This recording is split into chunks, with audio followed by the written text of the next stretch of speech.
వచ్చే ఆదివారం కుటుంబ ఆరాధన గనుక కుటుంబంగా వచ్చి దేవుణ్ణి ఆరాధించే ప్రయత్నం చేయండి. మార్చి నెల ఆత్మల సంపాదన నెలగా నేను డిక్లేర్ చేస్తున్నాను.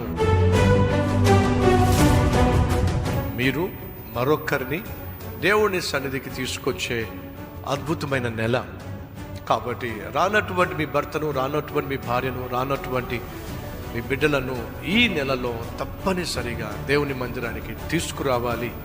అందుకోసం ఇది ఆత్మలను సంపాదించే నెలగా నేను పిలుస్తున్నా. 2, మీతో పాటు నశించిపోతున్న, పాడైపోతున్న, దురలవాట్లకు బానిసగా ఉన్న ఒక స్నేహితుడినో ఒక బంధువునో మందిరానికి తీసుకురండి. ఇది ఆత్మలను సంపాదించే నెల కాబట్టి ప్రతి ఒక్కరూ బాధ్యతను వహించండి. వచ్చే ఆదివారం మీతో పాటు మరొకరిని తీసుకురండి.